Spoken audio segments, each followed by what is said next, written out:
Sir Ernest, we do indeed have a bargain, sir.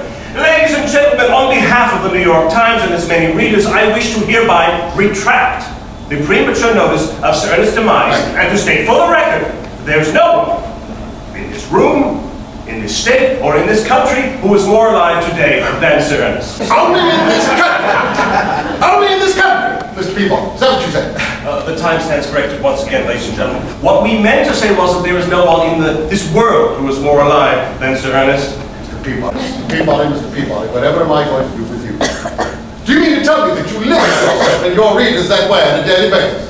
See, I don't believe, and by the way, neither did your hero, Captain Scott. Captain Scott did not believe that you inspire men and women such as these with talk of states and countries and world. Captain Scott believed that you inspire men and women such as these with talk of serving the future by becoming part of a growing and expanding universe and becoming a hopeful thought in the mind of God. Now, if you and your very esteemed periodical had not made certain assumptions regarding my service to the future, you would be retracting nothing. Do you disagree with me, sir? Sir Ernest, I think we've all just learned that disagreeing with you would be a foolish enterprise.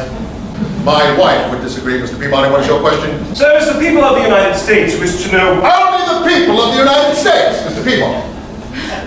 Sir Ernest, the entire universe wishes to know what was going through your mind on October 25th, 1915, when the pack ice of the Weddell Sea crushed your ship, effectively stranding you and the ship's company on a barren, frozen wasteland. Witnessing the destruction of the Endurance must have had an enormous impact on you and your men. Reaching the pole would now be impossible. Reaching civilization, next to impossible. Surely there must have been some doubt, perhaps fear, even terror in the minds of your men. The fear of almost certain death. Excellent question, Mr. Peabody. I expected nothing less. But first, before I answer, you must understand something about great ships. Great ships have hearts and minds and souls of their very own. Now, I know what you're thinking at this moment. You're thinking, Shackleton, how very romantic and naive. No, Mr. Peabody. No. Mr. McCarthy, in your estimation, did the endurance of a life and soul of her very own? She was the very best of all of us, sir. And she fought back death with every ounce of her strength and with every shred of her dignity. It took the pack ice of the Weddell Sea precisely 25 days to completely destroy the Endurance. The first attack came on the 30th of September, just after 3 p.m. I shall never forget that day, Mr. Peabody. A large floe off her port side crashed mercilessly through the hull just below the foremast, causing her decks below to shudder and crack, and her metal fittings to scream in pain. Though the ship listed dangerously to port some 45 degrees, somehow she was able to right herself, as if daring the ice to fight. And fight it did, Mr. Peabody. Horribly. Ruthlessly. For 25 straight days. On the 24th of October, the pack ice of the Weddell Sea launched a full-scale attack against the Endurance. A colossal floe, again on her port side, ground against the ship, warping her entire length, bringing animal-like screams from her as the ice attempted to break her back. As we watched from some safe distance, a small group of some 6 or 7 emperor penguins came to watch as well. As the ship cried out in agony, the penguins threw back their heads and cried out as well. Deep, mournful cries for a great, dying ship that deserved better. By 4 a.m. the next day, the pressure had reached new heights. Her decks and beams snapped like gunfire. Her stern was thrown upward some 30 feet in the air as her rudder and stern post were torn from her. Same with her jib boom and her foremast, torn from her and thrown angrily across the ice. And then the waters came, Mr. Peabody, filling her wounds.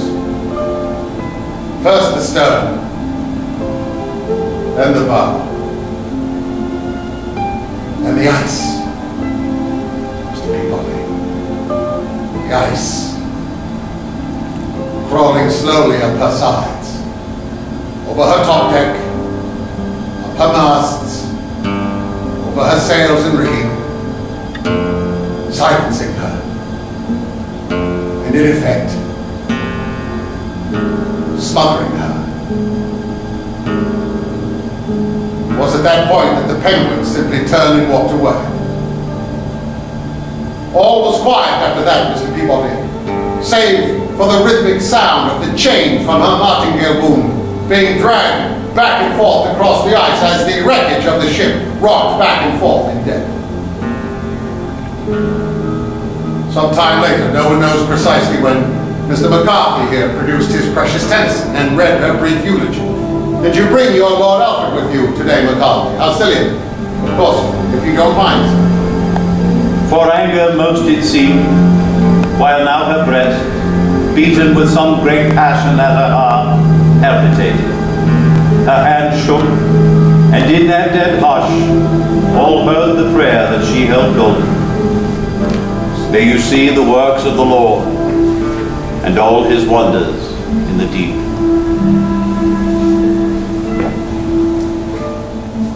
She had been at home for nearly 18 months, Mr. Peabody.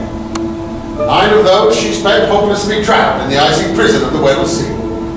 She represented, as Mr. McCarthy has indicated, everything that was great in all of us. All of our hopes for certainty, and all of our hopes for life, and we watched her die. What do you suppose was going through my mind at that moment? I cannot imagine, Sir Ernest. Actually, my thoughts were relatively simple. 9 months of drifting aimlessly at the whim of the polar ice had come to a close. Now that there was no ship to take us to the pole, we simply had to convince the men that we would find a way to get them out. However appallingly difficult that might turn out to be. Can you recall the first order that you gave to your men? Orders were necessary, Mr. Peabody. Sometimes orders and commands are preposterous. Sometimes what's necessary is merely a voice saying, right boys, we've got a new goal now. Let's understand it thoroughly, embrace it completely, and achieve it humbly. If you wish a quote for your periodical, I believe I said, right boys, ship and stores are gone. Let's go home. Have I answered your question to the satisfaction of your universe, Mr. Peabody? Thank you, Sir Ernest. I believe you have. I would now like to give the floor over to my esteemed colleague. Not so fast, Mr. Peabody. You still have not provided us the definition of the word hapless. Did you think I have forgotten? Sir Ernest, I beg your pardon. Hapless is an adjective which means unfortunate or unlucky. Is that what you thought? People, that I had been unfortunate or unlucky? Why, even if you and your hapless obituary had been correct, that I had met my demise at some point along the expedition route, at no time would I ever have considered myself to be neither unfortunate or unlucky. After all, I was attempting the last great prize of adventure left to man upon the earth with the greatest team ever assembled. So at no time would I ever have considered myself to be either unfortunate or unlucky, either alive or dead, Mr. Peabody. Once again, the time stands corrected, and I thank you. I thank you, Mr. Peabody, for your excellent question and your good humor, and I look forward to your publication tomorrow. Hopefully there'll be room for some hard news with all those corrections and retractions. Mr. McCarthy, who has the dubious honor of asking the second question of this interview process this morning?